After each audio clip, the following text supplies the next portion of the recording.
ಇನ್ನು ಒತ್ತುವರಿ ತೆರವು ಕಾರ್ಯ ಮಾಡಿದ್ದಾರೆ. ಯಾವಾಗಿಂದ ನೀವು ವ್ಯಾಪಾರ ಮಾಡ್ತಿದ್ರಿ? ಏನಾದರೂ ನಿಮಗೆ ಮೊದಲೇ ಇನ್ಫಾರ್ಮ್ ಮಾಡಿದ್ರೆ ಇದ್ರ ಬಗ್ಗೆ? ಹೇಳಲೇ ಇಲ್ಲ ಮೇಡಮ್, ನಮಗೇನು ಅವ್ರು ಬಂದು ಹೇಳಲೇ ಇಲ್ಲ. ಸಡನ್ ಆಗಿ ಇವತ್ತು ಬಂದ್ಬಿಟ್ಟು ಎಲ್ಲ ಸೆಟ್ ಕಿತ್ತಾಕ್ತೀನಿ ಅಂದ್ಬಿಟ್ಟು ಅಂಗಡಿ ಸಮೇತ ಗೋಡೆ ಎಲ್ಲ ಬೀಳ್ಸಾಕ್ಬಿಟ್ಟಿದ್ದಾರೆ. ಇವಾಗ ನಮಗೆ ತುಂಬ ತೊಂದರೆನೇ ಆಗಿದೆ ಅದರಿಂದ. ಯಾಕಂದರೆ ಅವ್ರು ಬರೀ ಹೊರಗಡೆ ಕಿತ್ತಾಕ್ತೀನಿ ಅಂದ್ಬಿಟ್ಟು ಫುಲ್ ಗೋಡೆ ಎಲ್ಲ ಬಂದ್ಬಿಟ್ಟಿದೆ, ಶೆಟರ್ ಎಲ್ಲ ಬಂದ್ಬಿಟ್ಟಿದೆ ನಮಗೆ. ಇವಾಗ ಅದನ್ನು ನಮಗೆ ರೆಡಿ ಮಾಡ್ಸೋಕ್ಕೂ ಆಗಲ್ಲ, ಅಷ್ಟೊಂದು ದುಡ್ಡಾಗುತ್ತೆ. ಏನು ಮಾಡೋದು ನಮಗೆ ಗೊತ್ತಿಲ್ಲ. ನಮಗೇನು ಅವ್ರು ಏನು ಹೇಳಲೇ ಇಲ್ಲ ಬಂದು ಕಿತ್ತಾಕ್ತೀವಿ ಅಂತ. ಸರ್, ಯಾವುದೇ ರೀತಿ ಇನ್ಫಾರ್ಮೇಶನ್ ಕೊಡದೆ ಕಿತ್ತಾಕ್ತಾ ಇದ್ದಾರೆ. ಸಡನ್ ಆಗಿ ಬಂದಿದ್ದ, ನಿಮಗೆ ಯಾರು ಇನ್ಫಾರ್ಮ್ ಮಾಡಿರಲಿಲ್ವಾ? ನಮ್ಗೆ ಯಾರು ಮಾಡಿಲ್ಲ ಮೇಡಮ್. ನಮಗೆ ಅಂತಲ್ಲ, ಈ ಲೈನಲ್ಲಿ 10 ಅಂಗಡಿ ಇದೆ, ಯಾರಿಗೂ ಹೇಳಲೇ ಇಲ್ಲ ಅವರು. ಇವತ್ತು ಬಂದು ಕೇಳಿದ್ರೆ ನೀವು ಮೊಬೈಲ್ ನೋಡಲ್ವಾ, ಟಿ ವಿ ನೋಡಲ್ವಾ, ಅದರಲ್ಲಿ ಇರುತ್ತೆ ಅಂತಾರೆ. ನಮ್ಗೆ ಯಾರು ಹೇಳಲೇ ಇಲ್ಲ ಮೇಡಮ್. ನಮಗೆ ಸರ್, ನೀವೇನು ವ್ಯಾಪಾರ ಮಾಡ್ತೀರಿ ನಿಮ್ಮ ಅಂಗಡಿಲಿ? ಮೇಡಮ್ ನಮ್ಮದು ಇಲ್ಲೇ ಸೆಲೂನ್ ಇದೆ ಮೇಡಮ್. ಮುಂದೆ ಹಿಂಗೆ ಆದರೆ ಏನಾಗುತ್ತೆ ಪರಿಸ್ಥಿತಿ? ಗೌರ್ಮೆಂಟಿಗೆ ನೀವೇನು ಹೇಳ್ತೀರಿ? ಗೌರ್ಮೆಂಟಿಗೆ ನಾವೇನು ಹೇಳೋದು ಮೇಡಮ್, ಈ ಥರ ಜನಗಳಿಗೆ ತೊಂದರೆ ಕೊಡಬಾರ್ದು ಅಂತಲೇ ಹೇಳ್ತೀವಿ. ತುಂಬ ತೊಂದರೆನೇ ಆಗಿದೆ. ಯಾಕಂದರೆ ಜನಗಳು ಹೆಂಗೋ ಮಾಡಿಕೊಂಡು ಒಳಗಡೆನೇ ಇದೀವಿ, ಬಟ್ ಅವ್ರು ಬರೀ ಸೀಟ್ ತೆಗಿಬೇಕಾಗಿತ್ತು, ಗೋಡೆ ಸಮೇತ ಕಿತ್ತಾಕ್ಬಿಟ್ಟು ಹೋಗ್ಬಿಟ್ರೆ ನಮ್ಮ ಜೀವನ ಹೆಂಗೆ ನಡೀತದೆ?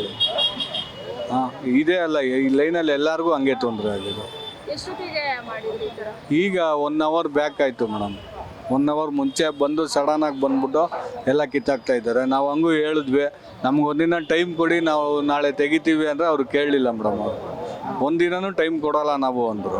ಯಾಕಂದ್ರೆ ನಮಗೆ ಕೊಟ್ಟಿದ್ರೆ ನಮ್ಗೆ ಯಾರೋ ವೆಲ್ಡಿಂಗವ್ರನ್ನ ಕರ್ಕೊಂಬಂದು ನಮ್ಗೆ ಹೆಂಗೆ ಬೇಕೋ ಹಂಗೆ ಕಿತ್ತಾಕ್ಬಿಟ್ಟು ಇಕ್ತಾಯಿದ್ವಿ. ಇವ್ರು ಬಂದು ಬುಲ್ಡೇಜರ್ ತೊಗೊಂಬಂದು ಗೋಡೆ ಸಮೇತ ಕಿತ್ತಾಕ್ಬಿಟ್ಟು ತೊಂದರೆ ಕೊಟ್ಟಿದ್ದಾರೆ. ನಿಮಗೆ ಫಸ್ಟೇ ಇನ್ಫಾರ್ಮ್ ಮಾಡಿದ್ರೆ ನೀವೇ ತಗೋತಿದ್ರಾ? ನಮಗೆ ಮೊದಲೇ ಹೇಳಿದರೆ ನಾವೆಲ್ಲ ರೆಡಿ ಮಾಡಿಕೊಂಡು ನಾವೇ ವೆಲ್ಡಿಂಗ್ ಅವ್ರನ್ನ ಕರ್ಕೊಂಬಂದು ಕಟ್ ಮಾಡಿಸ್ಕೊತಾ ಇದ್ವಿ. ಸಡನ್ನಾಗಿ ಬಂದು ಇವ್ರು ಹಿಂಗೆ ಕಿತ್ತಾಕ್ಬಿಟ್ರೆ ಹೆಂಗೆ ಮೇಡಮ್? ನಮ್ಗೆ ಹೇಳ್ಬೇಕಾಗಿತ್ತಲ್ವ? ಅವರು ಹೇಳಲಿಲ್ಲ, ಇಲ್ಲಿ ಯಾರಿಗೂ ಹೇಳಿಲ್ಲ, ಎಲ್ಲ ಇಲ್ಲೇ ಇದ್ದಾರೆ, ಕೇಳಿ.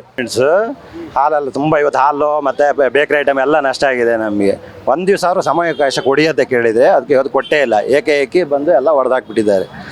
ತುಂಬ ನಷ್ಟ ಆಗಿದೆ. ಅದನ್ನ ಯಾರು ಭರಿಸ್ತಾರೆ? ಅಲ್ಲ, ಈ ಕಡೆ ಬರ್ತಾರೆ, ಅದ್ರ ಒಂದು ದಿವಸ ಮುಂಚೆ ಹೇಳ್ಬೇಕು ತಾನೆ. ಹೇಳಿ ಒಂದು ಹೊಡೆದ್ರೆ ಅದರಲ್ಲಿ ಏನೂ ಇದಿಲ್ಲ. ನಾವು ಅದನ್ನ ಇದು ಮಾಡೋಣ, ಏನೋ ಒಂದು ಕಿತ್ಕೊಳ್ಳೋ ತೆಗಿಯೋದು ಅಂತ ತೆಗಿಬಿಡ್ಬೋದು. ಇದು ಏನೂ ಇಲ್ಲ, ಏಕಾಏಕಿ ಬಂದು ಹೊಡೆದ್ರೆ ಹೆಂಗೆ ಅಂತ. ಅದೇ ಇದು ತಪ್ಪು. ಫಸ್ಟಿಗೆ ನಮ್ಗೊಂದು ಇನ್ಫಾರ್ಮೇಷನ್ ಕೊಡಬೇಕು. ಒಂದು ಸ್ವಲ್ಪ ಅವರು ಕಾಲಾವಕಾಶ ಕೊಟ್ಟು ಆಮೇಲೆ ಮಾಡಿದರೆ ಅದಕ್ಕೊಂದು ಹೇಳ್ಕೊಳ್ಳೋಣ.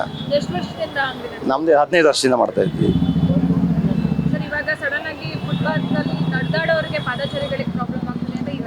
ಇಲ್ಲ, ಏನಿಲ್ಲ, ತುಂಬ ಚೆನ್ನಾಗಿದೆ. ಇಲ್ಲಿ ಇಷ್ಟು ಜಾಗ ಇದೆ, ಏನಿದೆ ಅಂತ ಏನೋ ತೊಂದರೆ ಆಗ್ತಾ ಇಲ್ಲ. ಅಲ್ಲಿ ಯಾರಿಗೆ ತೊಂದರೆ ಆಗ್ತಾಯಿದೆ? ಯಾರಿಗೆ ತೊಂದರೆ ಮಾಡ್ತಾ ಇರೋದು ಗೊತ್ತು, ಅದು ಒಳ್ಳೇದೇ. ಆದರೂ ಒಂದು ಕಾಲಾವಕಾಶ ಕೊಡಿ ಅಂತ, ಸ್ವಲ್ಪ ಅವರು ಕಾಲಾವಕಾಶ ಕೊಡಿ. ಏಕಾಏಕಿ ಈ ಥರ ಮಾಡಬೇಡಿ, ಬಂದು ಹೊಡೆದಾಕ್ಬೇಡಿ ಅಂತ. ನಮ್ಗೆ ಇವತ್ತೀಗ ಎಲ್ಲ ಒಂದು ದಿವಸ ಮುಂಚೆ ಹೇಳಿದ್ರು ಅವರು. ಹಾಲಾರು ಕಮ್ಮಿ ಹಾಕೊಂತಿದ್ವಿ, ಏನೋ ಮಾಡ್ಬೋದು. ಹಾಲಲ್ಲಿ ನಷ್ಟ ಐತಿ, ಇನ್ನೇನು ಮಾಡೋಕೆ? ಓಪನ್ ಮಾಡೋಕ್ಕಾಗತ್ತಾ? ಇದು ಬೇಕರಿ ಐಟಮ್ ಎಲ್ಲ ವೇಸ್ಟ್ ಆಗುತ್ತೆ. ಅದನ್ನೆಲ್ಲ ಯಾರು ಭರಿಸ್ತಾರೆ? ಗೌರ್ಮೆಂಟ್ ಕೊಡ್ತಾರಾ? ಕೊಡಲ್ಲ ತಾನೆ. ಅದೇ ಕಾಲಾವಕಾಶ ಕೊಟ್ಟು ಮಾಡಲಿ, ಬೇಡ ಅಂತ ನಾವು ಹೇಳಲ್ಲ. ಸ್ವಲ್ಪ ಕಾಲಾವಕಾಶ ಕೊಡಲಿ, ಏಕೈಕಿ ಈ ಥರ ಮಾಡಬೇಡಿ ಅಂತ ಹೇಳ್ತಾಯಿದ್ರು. ನಮ್ಮದು medical shop Lakshmi Narasimha medical ಅಂತ, ಮಿಷನ್ ರೋಡಲ್ಲಿ. ಏಕಾಏಕಿ ಬಂದು ಎಲ್ಲ ಕಿತ್ತಾಕ್ಬಿಟ್ಟು ಹೊರಟೋದ್ರು. ನಾವು 4 ಜನಕ್ಕೆ ಹೆಲ್ಪ್ ಆಗಲಿ ಅಂತ ಅದನ್ನೆಲ್ಲ ಹಾಕ್ಸಿ ನಾವು ಇದು ಮಾಡಿದ್ವಿ. ಅದೇ 4 ಜನ ನಮಗೆ ಹಾಳು ಮಾಡಿ ಹೋಗಿದ್ದಾರೆ. ದಯವಿಟ್ಟು ಇದರಿಂದ ನಮಗೆ ತುಂಬಲಾರದ ನಷ್ಟ. ಏನು ಮಾಡೋದಕ್ಕೂ ಆಗೋದಿಲ್ಲ. ಸರ್ಕಾರದವರು ಯಾವುದೇ ಥರ ನಮಗೆ ಏನು ಮುನ್ಸೂಚನೆ ಕೊಟ್ಟಿಲ್ಲ. ಆದ್ರೂ ಅವರು ಹಾಗೆ ಏಕಾಏಕಿ ಬಂದು ನಮಗೆ ಅನ್ಯಾಯ ಮಾಡಿದ್ದಾರೆ.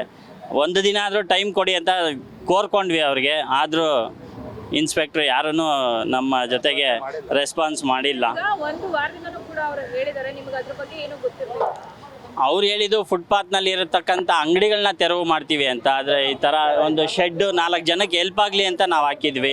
ಒಂದು ಮಳೆ ಬಂದರೆ, ಒಂದು ಬಿಸಿಲು ಬಂದರೆ ಚಿಕ್ಕ ಮಕ್ಕಳೆಲ್ಲ ಬರ್ತಾರೆ, ಪೇಷಂಟ್ ಬರ್ತಾರೆ, ಅವ್ರಿಗೆ ಅನುಕೂಲ ಆಗಲಿ ಅಂತ ನಾವು ಸ್ವಲ್ಪ ಮಾಡ್ಕೊಂಡಿದ್ವಿ. ಆದ್ದರಿಂದ ತುಂಬ ನಷ್ಟ ಆಗಿದೆ. ನಾವು ಯಾರಿಗೂ ಏನು ಬ್ಲೇಮ್ ಮಾಡೋಕ್ಕೆ ತುಂಬ ಕಷ್ಟ ಆಗ್ತಾಯಿದೆ. ಯಾರಿಗೂ ಏನೂ ಹೇಳೋಕ್ಕಾಗ್ತಿಲ್ಲ.